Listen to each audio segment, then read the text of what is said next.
5 मिनिटात 25 बातम्यांचे सहप्रायोजक आहेत defence career academy, Chhatrapati Sambhajinagar व कोल्हापूर। युवक युवतींनो, भारतीय सैन्यात घडवा अभिमानास्पद करिअर।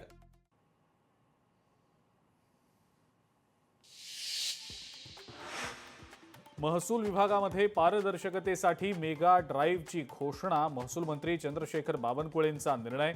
राज्यात विभागीय स्तरावर आता दक्षता पथकांची स्थापना।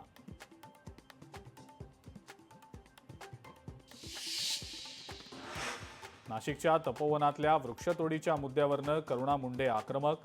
प्रशासन तपोवनातली झाडं तोडण्याचं पाप करतंय। धर्म आणि साधू संतांच्या नावाखाली जमिनीचा व्यापार करू नका, करुणा मुंडेंचं वक्तव्य।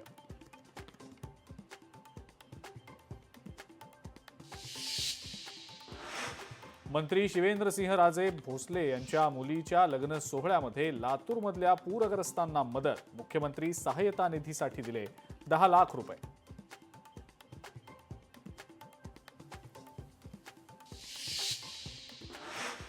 पुण्यातल्या काही शालेय विद्यार्थ्यांचा दिल्ली विमानतळावर मोठा खोळंबा।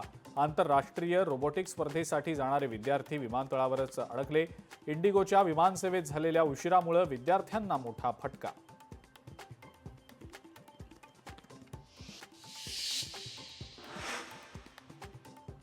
निवडणूक आयोगाचा अनागोंदी कारभार पुन्हा एकदा चव्हाट्यावर। ठाण्यातील नगरसेवक सुधीर भगत यांचं नावच मतदार यादीतनं वगळलं। अनावधानानं नाव वगळल्याचं जिल्हा प्रशासनानं केलं मान्य।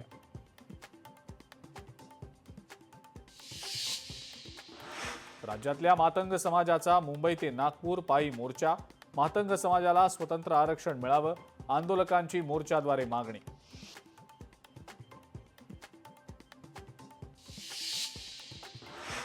लातूर शहरामध्ये कचरा आणि नाल्यांची समस्या कायम। नागरी समस्यांमुळे नागरिक वैतागले। कचरा आणि तुंबलेल्या नाल्यांमुळे आरोग्य आलं धोक्यात।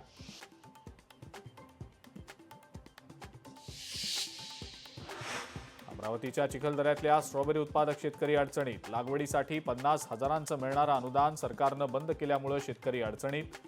अनुदान पुन्हा सुरू करण्याची शेतकऱ्यांची मागणी।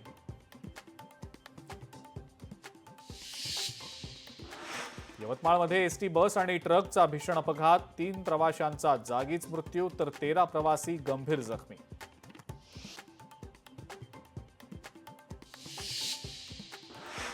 पुण्यामध्ये बनावट गुटखा कारखान्यावर पोलिसांचा छापा। कारवाई दरम्यान 1 कोटींचा मुद्देमाल जप्त। या प्रकरणी एकाला अटक तर 1 आरोपी फरार।